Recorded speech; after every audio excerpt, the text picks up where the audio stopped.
کہ جو دنیا میں کہیں اور محفوظ اپنی لوٹی دولت نہیں رکھ سکتے یا اس کو یوٹیلائز نہیں کر سکتے یا اس کو مثلا بلیک منی کو وائٹ منی میں کنورٹ نہیں کر سکتے، تو ایک ایسا ایریا ان کو پرووائڈ ہو جائے گا جو سائنس اور ٹیکنالوجی میں بھی ایڈوانس ہوگا، ڈیولپمنٹ میں بھی فارورڈ ہوگا، جہاں جو ہے وہ پوری دنیا سے عیاش لوگوں کو آنے کے لیے تمام وہ انسینٹو جو ایک بیچ سٹی میں ہوتے ہیں وہ پرووائڈڈ ہوں گے، اور ایک نیولی سٹی ہوگا، اس کے اندر ایسے کانسیپٹ رکھیں گے کہ جس کے نتیجے میں دنیا ان کی طرف اٹریکٹ ہوگی۔ تو یہ ایک خواب ہے، اور اسی کے لیے جو ہے وہ MBS نے چینج کیا ہے اپنے ملک کی جو national policy, oil based national policy ہے، اس کو انہوں نے چینج کیا ہے اور اکنامک پالیسی جو ہے وہ ڈیولپ کی ہے۔ ان کا یہ خیال ہے کہ ہمیں آئل کے اوپر اپنی ڈیپینڈنس کم کرنی چاہیے اور نان آئل پروڈکٹس کے اوپر اپنی ڈیپینڈنس جو ہے وہ بڑھانی چاہیے، لہٰذا اس لحاظ سے بھی وہ بعض اقدامات بھی کر رہے ہیں، اور اس کے لیے بھی ان کا بڑا پیوٹل ہے نیوم سٹی۔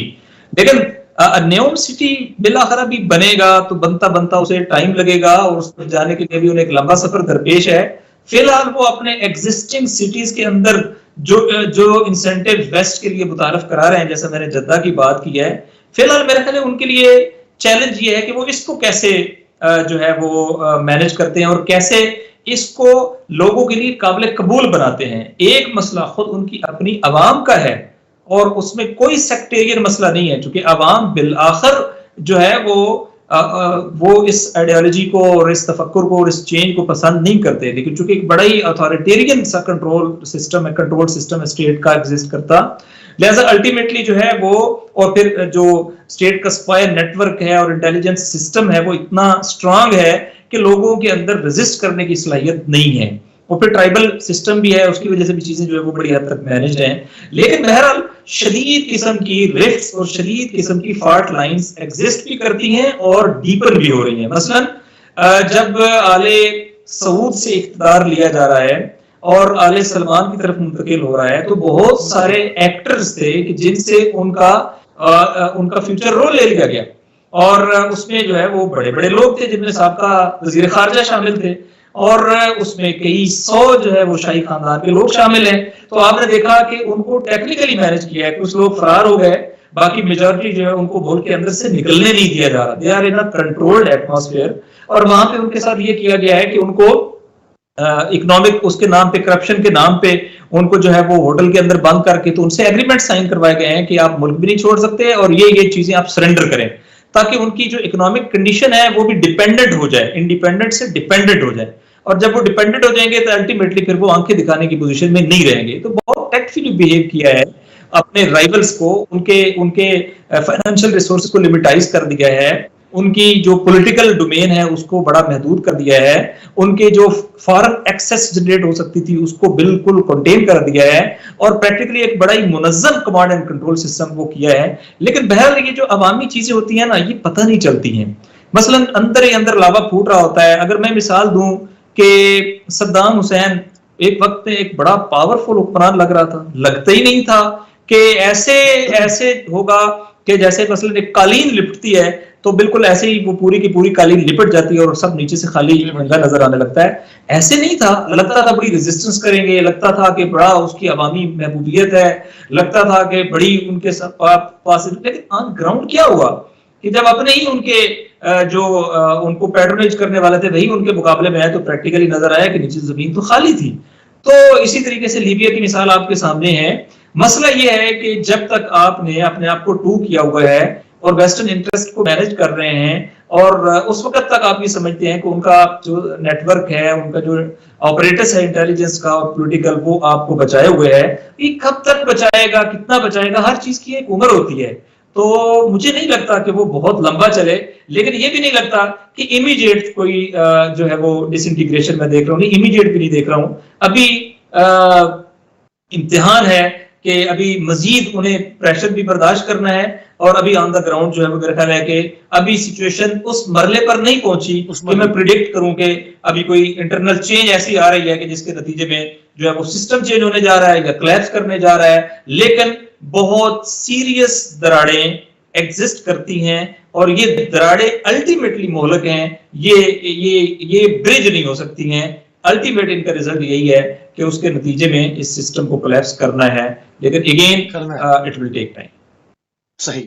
سید عدیل، اس کو اگر ہم روایات کی روشنی میں دیکھیں، جو ابھی بات ہمارے برادر عزیز نے کی ہے، کیونکہ انہوں نے سیاسی نقطہ نگاہ سے کی ہے اور اس میں بہت ہی محتاط اندازے سے بات کی ہے انہوں نے. ظاہری بات ہے وہ جو چیزیں پریکٹیکلی سامنے آئیں گی، جب وہ خبر بن جائیں گی، تب جو ہے اس کے اوپر تجزیہ دیا جا سکتا ہے. بالکل میں 100% متفق ہوں ناصر بادشاہ صاحب کی بات سے، مگر جن دراڑوں کی وہ بات کر رہے ہیں ان کو لے کر اگر ہم کچھ روایات کی روشنی میں دیکھیں، اس حوالے سے ہمیں کچھ نظر آتا ہے قبلہ عادل صاحب؟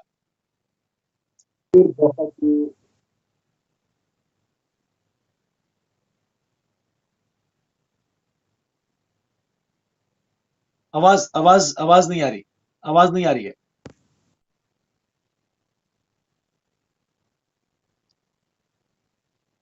آواز آ رہی ہے؟ جی فرمائیں. تو انہوں نے اسلامی نظام، جیسا بھی اسلامی نظام تھا، اس کو اپیک کیا،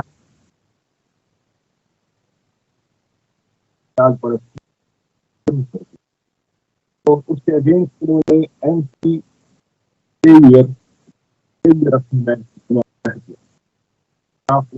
باقاعدہ اعلان کیا ہے کہ ہم انہوں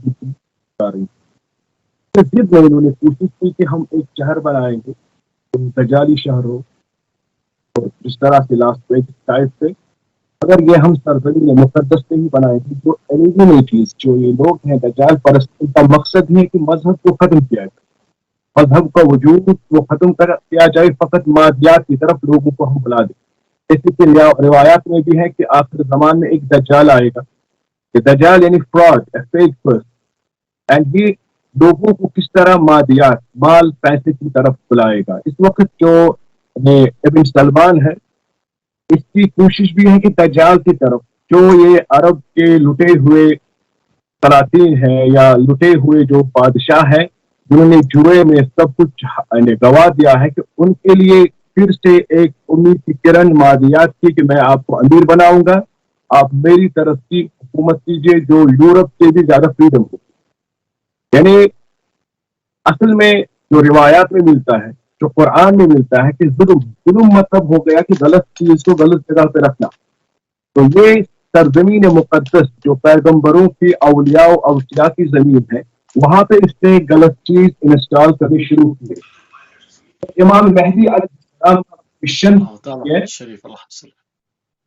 امام مہدی صلوات اللہ وسلم علیہ آقا کا مشن ہے کہ زمین کو عادل و انصاف سے بھرے اور ظلم کے خلاف قیام کرے.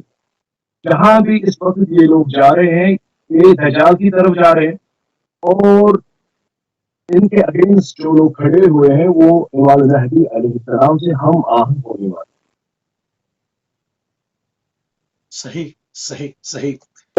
صحیح. تو یعنی یہ سائن جو ہے وہ بہت واضح ہے، اور چیزیں یقیناً وہ اپنے منہ سے بھی ان تمام چیزوں کو کہہ چکے ہیں. تھوڑا سا اور معاملے کو پھیلاتے ہیں، تھوڑا سا ناصر بادشاہ صاحب، جو اس دن ہماری آپ سے بات ہوئی تھی، جو پاکستان میں یکساں تعلیمی نظام کے اوپر بات ہو رہی ہے، اس حوالے سے میٹنگز بھی تھیں تمام شیعہ وقف بورڈز کی، اور اس کے اندر تمام جماعتیں ایک پلیٹ فارم کے اوپر تھیں. اس حوالے سے کیا اپڈیٹس ہیں ہمارے ناظرین کو دیں، کیونکہ ایک تعلیمی نظام کے حوالے سے ایک شب خون مانا جا رہا ہے، اور جو نظام مصطفیٰ کہہ کر ضیاء الحق ادھورا چھوڑ گئے تھے، جو کہ ایک وہابی اسٹیٹ بنانا چاہتے تھے، اس کو تعلیمی نظام کے حوالے سے اس مشن کو مکمل کرنے کی کوشش کی جا رہی ہے. اس حوالے سے کیا اپڈیٹ ہے؟ دیکھیں، میرا خیال ہے کہ اس کے اوپر پاکستان کی جتنی بھی لیڈنگ ریلیجو پولیٹیکل آرگنائزیشن ہے مکتب اہل بیت سے تعلق رکھنے والی، ان کا بڑا واضح موقف آ چکا ہے، اور موقف بھی کوئی لپٹا ہوا نہیں آیا، بڑا کیٹیگورک، کلیئر، اور اس کے پیچھے جو ہے وہ بہت بڑی عوامی پذیرائی اور پریشر موجود ہے. چند دن پہلے جامعۃ المنتظر میں جو ہے وہ ایک مشترکہ پریس کانفرنس ہوئی ہے، جس میں شیعہ علماء کونسل اور اسی طریقے سے وفاق اور اسی طریقے سے اسلامی نظریاتی کونسل کے رکن، انہوں نے مشترکہ طور پہ اپنا موقف بیان کیا ہے. اس کے بعد جو ہے وہ حجت الاسلام مولانا حافظ ریاض صاحب نے خطبہ جمعہ کے اندر اس موقف کو بڑا بھرپور طریقے سے بیان کیا ہے.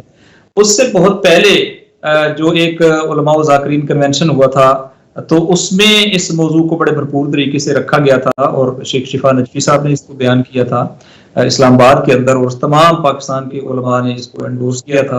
اور اس سے بھی پہلے شاید بالکل ہی ابتدائی اگر اس کے اوپر وہ مولانا راجہ ناصر عباس جعفری صاحب جو مجلس ولایت المسلمین کے سربراہ ہیں، انہوں نے متعدد پریس کانفرنسز میں اور اسی طریقے سے خود وفاقی وزیر مذہبی امور کے سامنے ایک اجلاس کے اندر اس کو کنڈم بھی کیا اور کہا کہ ہم اس کو قبول نہیں کریں، اور کئی دیگر فورمز کے اوپر وہ کہا ہے. اس وقت سچویشن یہ بن گئی ہے کہ چونکہ آپ کے علم میں ہے کہ جو مرکزی اس کی کمیٹی ہے، اس کمیٹی کے اندر حجت الاسلام والمسلمین مولانا قاضی نیاز حسین نقوی صاحب مرحوم تھے، اور کئی سال سے وہ مرحوم ہونے کے باوجود ان کی سیٹ ویکنٹ رکھی گئی اور ان کی جگہ پر ان کی ریپلیسمنٹ نہیں کی گئی، تاکہ ان کی غیر موجودگی کا فائدہ اٹھاتے ہوئے وہاں پہ چیزوں کو منظور کیا جا سکے. پھر اسی طرح جو 1 to 5 میں نصاب ہوا ہے، مولانا محمد نجفی صاحب وہاں پر وفاق کی نمائندگی کر رہے تھے، تو وہاں پر جو خبریں وہ یہ ہے کہ ان کو بھی مکمل کانفیڈنس میں نہیں لیا گیا اور چیزیں نہیں بتائی گئی، اور بعد میں چیزیں جو ہے وہ سامنے آئیں وہ نیگیٹو تھیں. اس وقت جو 5ویں سے 8ویں کا ہے جس کی پریپریشن لاسٹ مراحل میں ہے، اس میں جو نمائندگی کر رہے ہیں وہ حجت الاسلام مولانا شیخ شفا نجفی صاحب کر رہے ہیں، جنہوں نے بہرحال آج ان کے اجلاس میں جانے سے انکار کر دیا ہے اور کہا ہے کہ ہم اپنے پورے پاکستان کی مشترکہ لیڈرشپ کے مشترکہ فیصلے سے آگے بڑھیں گے، اس کے علاوہ نہیں چلیں گے. تو آن دا گراؤنڈ اس وقت جو سچویشن ہے کہ کل شاید ایک اور اہم اجلاس بھی ہونے جا رہا ہے، جو ایک شاید مشترکہ اجلاس ہوگا کہ جس میں اس حوالے سے مشترکہ پالیسی، جس میں تمام ہماری جو پولیٹیکل آرگنائزیشن ہے وہ شریک ہوگی، اور مشترکہ پالیسی جو ہے وہ لگتا ہے کہ ڈیوائز کی جائے گی. تو میرا خیال ہے کہ بہت زبردست سٹینڈ آ گیا ہے، اور یہ ایسا سٹینڈ ہے کہ اس میں پیچھے ہٹنے کی گنجائش نہیں ہے، اور بڑا لاجیکل ہے، چونکہ یہ کسی مکتب فکر کے مقابلے میں نہیں ہے، دیگر اسلامی سکولز آف تھاٹ کے مقابلے میں نہیں ہے، بلکہ یہ اس کو بیلنس کرنے کے لیے ہے کہ تمام اسلامی سکول آف تھاٹ جو ہیں وہ اپنے اپنے عقائد کے مطابق ایک مشترکہ کنسنسس مٹیریل جو ہے وہ یہاں پر آئے، تاکہ کسی کو کوئی شکایت باقی نہ رہے. اور پورے ملک کو بچانے کے لیے، چونکہ ملک میں اگر نچلی سطح پہ یہ رفٹس شروع ہو جائیں اور ایک آپ کے سمجھے تقسیم کا عمل شروع ہو جائے، اور سیکٹیرین جو آپ کہہ لیں کہ بحثیں نچلی سطح پہ ہونا شروع ہو جائے سکولز کے اندر اور بچوں کے اندر، تو یہ پورے ملک کے لیے ایک ایسی آپ کہہ لیں کہ بہت ہی خطرناک بنیاد پرووائڈ کر سکتی ہے. تو میں سمجھتا ہوں کہ ملک کی سلامتی کے لیے اور پاکستان کی قومی سلامتی کے لیے اور نیشنل انٹیگریٹی کے لیے اور شیعہ سنی یونٹی کے لیے اور ایک اسلامی مشترکہ کنسنسس کے ساتھ جو ہے وہ نصاب کی فراہمی کے لیے ایک یہ جدوجہد ہے، اور چونکہ الحمدللہ اس پہ کوئی کسی کے مقابلے میں نہیں ہے، لہٰذا انشاءاللہ تعالی ہمیں یہ توقع ہے کہ اسٹیٹ کو اپنی چیزیں کریکٹ کرنی پڑے گی، ورنہ یہ ریٹیفائی نہیں ہو سکتا ہے اور ورنہ اس کی کوئی قانونی حیثیت باقی نہیں رہے گی.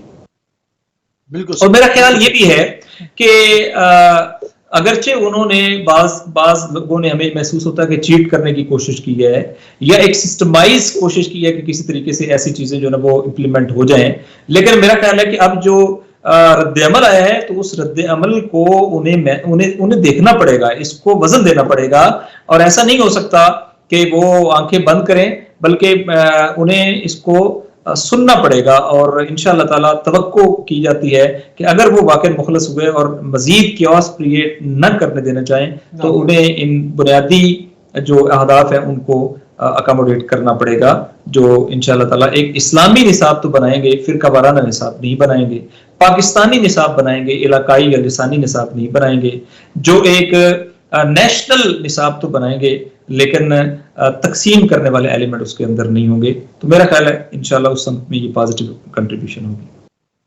صحیح. اچھا قبلہ سے ایک چیز جاننا چاہوں گا. ٹھیک ہے، ہمارے پاس جہاں پر انقلاب اسلامی آیا اور وہاں پر ولایت فقیہ کے عنوان سے نظام اسلامی جو ہے وہ اس کو رائج کیا گیا، دوسرے جو ممالک ہیں جہاں پر شیعہ اکثریت نہیں ہے اور اس میں وہاں پر اگر اسلامی جمہوریہ کہا جاتا ہے یا اسلامی ایک نظام اس کو کہا جاتا ہے، مگر ہم وہاں دیکھتے ہیں کہ وہاں پر لبرل نظام میں ہی سب جو ہے وہ اپنی عافیت اور بقا محسوس کرتے ہیں. اگر اسلامک نظام کی طرف بڑھنے کی بات ہو ایسی مخلوط سسٹم میں جہاں پر شیعہ اکثریت میں نہیں ہے، وہاں سبھی شامل ہیں، تو اس نظام کیسا ہونا چاہیے؟ اس حوالے سے کیا کہیں گے آپ؟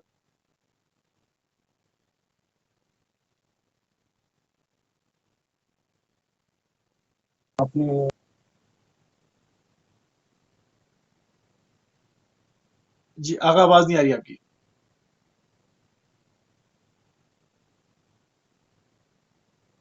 جی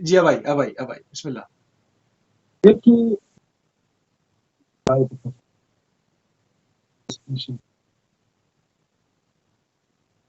اس کے لیے قوانین ہیں ہر جگہ سے. اس کے لیے اگر شروع ہونا چاہیے تو قبول بھی ہونا چاہیے. کے لوگوں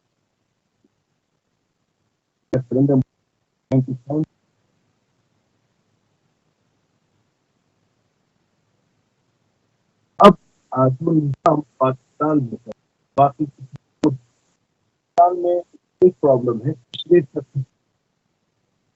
قانون ہی نہیں.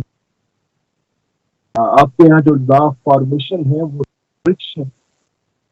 سال سے وہ اسی معاملے میں جوجھ رہے ہیں کہ بھائی یہاں پہ ہم کون سا لا رائج کرے, احناف کا کرے, شافعی کرے, حنبلی کرے, اہل حدیث کا یا شیعہ کا. اگر اس وقت وہ چاہتے ہیں کہ اس پروجیکٹ کو ہم عملاً کوئی شکل دے, یہ ان کو سکول لیول چیزوں کو کاریکولم بنانا ہے, ایسا ماڈریٹ کاریکولم بنانا ہے جس میں ہر نظریے کو ایک ترجیح دی جائے. اسی رول ماڈل پہ آئندہ پاکستان کا قانون جو اسلامی قانون ہے, they have the name Islamic Republic of Pakistan, but there is no word Islamic law is missing, which makes the country Islamic Republic. They don't have the law. اسلامی لا تو نہیں ہے وہاں پہ, قانون تو رچ ہے. تو یہ اس کی پہل کر سکتے ہیں چھوٹے چھوٹے مدارس سے, مگر تمام جتنے بھی مذاہب ہیں, ڈینومینیشنز ہیں, جتنے فکرے ہیں, ان کو ایک ساتھ لے کر احتراماً نہ کہ کسی پرٹیکولر نظریے کو یا تھاٹ کو. بالکل صحیح. بالکل آخری اختتامی مراحل ہیں. ناصر بادشاہی صاحب آپ سے ہی جو اختتام کی طرف جائیں گے. ہمارے پاس مشکل سے 4-5 منٹ ہیں. پاکستان کے اندر جو ہم دیکھتے ہیں کہ ایک عرصے سے جو ایک مدرسہ سسٹم کے اوپر جو کہ مدارس اسلامی نہیں ہے, کیونکہ ان کا نام مدارس اسلامی ہے, مگر وہاں پر بعض جگہوں پر ہم نے بورڈ بھی لگے ہوئے دیکھے اور ہم نے اپنے پاس پروگرام میں وہ تصویریں چلوائی بھی جس پر لکھا ہوا ہے کہ حفظ و ناظرہ کے ساتھ عسکری تعلیم کا بھی بندوبست ہے. یہ کون سے مدرسے ہیں صاحب؟ یہ تو دہشت گردی کے اڈے ہیں, اور یہ کھلے عام اس طرح کا جو جال بچھا رہا اور پاکستانی میڈیا اس پہ رپورٹ کرتا رہا کہ کروڑوں اربوں ڈالر اس کے اوپر جو ہے وہ سعودی حکومت کی جانب سے لگائے جاتے رہے, اور ایک وحشی جو ہے ایک نسل جو ہے وہ تیار کی گئی, ایک تکفیری نسل تیار کی گئی جو اپنے علاوہ دوسرا موقف سننے کی عادی نہیں ہے, اور اس کے اوپر جو ہے وہ قتل و غارت شروع کر دیتے. تو اس وقت پاکستان کے اندر جو لاکھوں کروڑوں لوگ سعودی مال کے اوپر, اس ریال کے اوپر پل رہے تھے, اب وہ ریال بند ہوا ہے, واویلا بچنی شروع ہوئی ہے. یہ ان کو واپس بیک ٹو نارمل کیسے لایا جائے گا؟ ایک معزز انسان کیسے بنایا جائے گا؟ ایک انسانی کیفیت میں, ایک نارمل انسان کی جو کیفیت ہوتی ہے اس میں ان کو کس طرح سے, کیا اس میں کوئی میڈیکلی ٹریٹمنٹ کرنا پڑے گا, کیا کرنا پڑے گا, اس کا فارمولا کیا ہے, کس طرح سے نارمل انسان بن پائیں گے؟ اتنی بڑی جنتا ہے یہ. دیکھیں بلاخر جو آنکھ بند رکھی گئی اور بعض جگہوں پہ سپورٹ کی پہلے, پھر جب آنکھ بند کی اس کے بعد ان کے نیگیٹو کاموں سے, تو اس کا آج نقصان یہ ہوا ہے کہ ابھی ملک بلیڈ کر رہا ہے. چند دن پہلے آپ کے علم میں ہے کہ باقاعدہ لاہور جیسے شہر میں جو بڑا سٹیبل سٹی ہے, سیکنڈ لارجسٹ سٹی ہے, کیپٹل ہے پنجاب کا, وہاں اٹیک ہوتا ہے اور شہید ہوتے ہیں. پھر اس طریقے سے آپ دیکھتے ہیں کہ ابھی تقریباً پاک ایران بارڈر کے اوپر پاکستانی پوسٹ کے اوپر حملے ہوئے ہیں, کافی سارے فوجی جو ہیں وہ وہاں شہید ہوئے ہیں. اسی طریقے سے کل جو ایک بڑا اٹیک ہوا ہے جس میں بلوچستان کے بعض علاقوں میں FCC کے قلعوں کے اوپر اٹیک ہوئے ہیں, اور کم از کم 4 فوجی جوانوں کی شہادت کی خبریں ہیں, اور اگرچہ ٹیررسٹ جو ہیں وہ مارے گئے ہیں.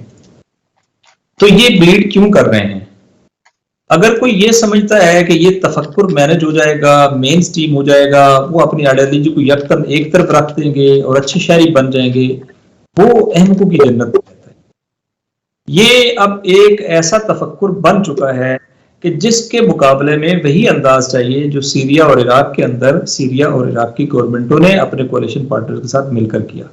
زیرو ٹالرنس, کسی طور ناقابل قبول, ریٹ آف دا اسٹیٹ.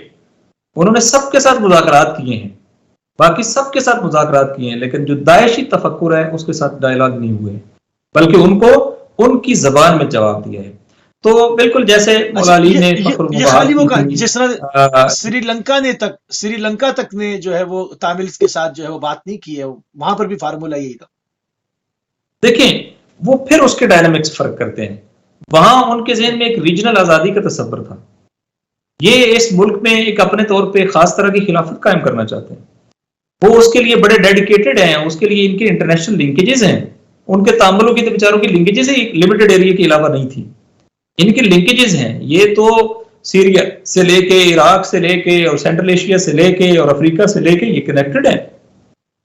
اور ادھر ان کے جو خواب ختم ہوئے ہیں یہ حشید الشابی کے ہاتھوں یا حزب اللہ قوتوں کے ہاتھوں، تو اس کے بعد الٹیمیٹلی ان کے پاس کوئی اور جگہ ہے نہیں. اگر یہ کہ یہ پاک افغان بارڈر اور پاکستان کے اس ایریا کو نشانہ بنانا چاہ رہے ہیں، وہاں جیوگرافیکل یہ اپنا ایک ہائیڈ آؤٹس قائم کرنا چاہتے ہیں، سینٹر بنانا چاہتے ہیں، اور یہاں سے پورے ریجن کو ڈیسٹیبلائز کرنا چاہتے ہیں. یہ صرف پاکستان کے حوالے سے ان کا خواب نہیں ہے. لہٰذا اگر ہم یہ دیکھیں تو یہ پورے ریجن کے دشمن ہیں. یہ وطن کے بھی ہیں، ریجن کے بھی ہیں، سلامتی کے بھی ہیں، یہ افغانستان کے بھی اسی طرح دشمن ہیں. لیکن اس کے مقابلے میں ایک نیشنل کنسنسس ضروری ہے. تمام پولیٹیکل اور جو ریجنل سٹیک ہولڈرز ہیں اور جو پاکستان کے جتنے بھی سٹیک ہولڈرز ہیں ان کو آن بورڈ لینے کی ضرورت ہے. یہ ایک خیانت کی گئی ہے ان کے ساتھ ڈائیلاگ کے نام پہ. ان کو جو حوصلہ دیا گیا ہے اس کا نتیجہ بھی دیکھ لیا گیا ہے، اور ان کے خلاف پوری ریاست کو کھڑے ہونے کی ضرورت ہے. اور جب ریاست کی ہم بات کرتے ہیں تو وہ فوج نہیں ہوتی، فوج کے ساتھ ساتھ عوام ہوتے ہیں. جہاں عوام کھڑے ہوتے ہیں وہاں یہ خطرہ کبھی پنپ نہیں سکتا، چونکہ اس کے لیے کہ عوام اس کو کبھی پینیٹریٹ کرنے کی گنجائش نہیں دیتے. لہٰذا کبھی نہیں سنا گیا کہ قرم ایجنسی کے اندر فرض کریں جو ہے وہ یہ پینیٹریٹ کر سکے ہوں، یا فرض کریں جو ہے وہ سکردو میں پینیٹریٹ کر سکے ہوں، چونکہ وہاں عوام جو ہیں وہ اس وطن کے ساتھ بھی مخلص ہیں، اور وہ ایسے کسی ملیٹنٹ آئیڈیالوجی کو اپنے وطن میں ایکسس دینے کے لیے تیار نہیں ہے. اسی طریقے سے جو بنایا گیا تھا نیشنل ایکشن پلان، اس کے اوپر اس کی روح پہ عمل نہیں ہوا، اس کا نتیجہ بھی ہم بھگت رہے ہیں. اس میں یہ بنیادی تھیوری ہے کہ جو ٹیررسٹ ہیں وہ ایک پیراسائٹ کی مانند ہیں. ان کی جیسے پیراسائٹ کسی اور جانور کے اوپر، اس کے بدن کے اوپر پلتا ہے، ٹیررسٹوں کو بھی کوئی چیز چاہیے. لہٰذا کوئی ان کو پولیٹیکل ایکسیس دیتا ہے، کوئی ان کو فائنینشیل ایکسیس دیتا ہے، کوئی ان کو آئیڈیالوجیکل ایکسیس دیتا ہے. جب تک آپ یہ ایکسیس ڈسکنیکٹ نہیں کریں گے، ٹیررسٹوں کو آپ یہ برانچز تو کاٹ رہے ہیں لیکن ان کو ڈی روٹ نہیں کر رہے. ڈی روٹ کرنے کے لیے ضروری ہے کہ ان کی آئیڈیالوجیکل ایکسیسز، ان کی پولیٹیکل ایکسیسز، ان کی جو ہے وہ ریجنل ایکسیسز، ان کی اسی طرح فائنینشیل ایکسیسز، یہ اگر ایلیمنیٹ کر دی جائیں تو ان کے لیے سروائیو کرنا ممکن نہیں ہوگا. چونکہ جو پاکستان ہم نے دیکھا ہے نا، یہ یونٹی کا ملک ہے. پاکستان میں آج بھی کہیں فرقہ وارانہ تصادم کی فضا نہیں ہے. پاکستان میں آج بھی کوئی کسی ایک فرقے کا لشکر کسی دوسرے کے خلاف صاف آ رہا نہیں ہے. جہاں پہ بھی کوئی کاروائی ہوتی ہے وہ چھپ کے ٹارگٹ کلنگ کے ذریعے سے اکا دکا کاروائی ہوتی ہے. یہ صاف انڈیکیٹر ہے کہ پاکستانی سوسائٹی نے ان کو قبول نہیں کیا ہے. سوسائٹی کو امپاور کریں. سوسائٹی اور اسٹیٹ الگ الگ ہو کے رول پلے نہیں کر سکتے. لہٰذا ایک بہت ویل کوآرڈینیٹڈ ایفرٹ اس موضوع کے اوپر ضرورت ہے. اور اگر پورا پاکستان ایک نیشنل کمٹمنٹ کے ساتھ اس مسئلے پہ کھڑا ہوگا تو پریکٹیکلی یہ کوئی بڑا خطرہ نہیں ہے. اور شکست دینے والوں نے دیکھا ہے کہ ان کو اتنے بڑی جیوگرافیکل ایڈوانٹیج ہونے کے باوجود سیریا اور عراق کے اندر بدترین شکست پورے بینک ان کو مل گئے، بڑے بڑے وسائل مل گئے. امریکہ نے کیا نہیں دیا ان کو، لیکن ان کے عوام کو پسند نہیں کرتے. ان کی کوئی گنجائش باقی نہیں رہے گی انشاءاللہ. ٹھیک ہے، بہت شکر گزار ہیں، انتہائی ممنون ہیں، انتہائی مشکور ہیں اپنے دونوں مہمانان گرامی کا. مولانا سید عدیل مرتضیٰ صاحب ہمیں مقبوضہ کشمیر صاحب نے جوائن کیا. اسلام آباد پاکستان سے ناصر شازی صاحب مرکزی رہنما MWM ہمارے ساتھ تھے. ہم نے پوری کوشش کی کہ اپنے وقت میں رہتے ہوئے تمام جو بھی امت مسلمہ کے دیرینہ مسائل ہیں اس کی جو اپڈیٹ ہے خدمت میں ارسال کی جائے.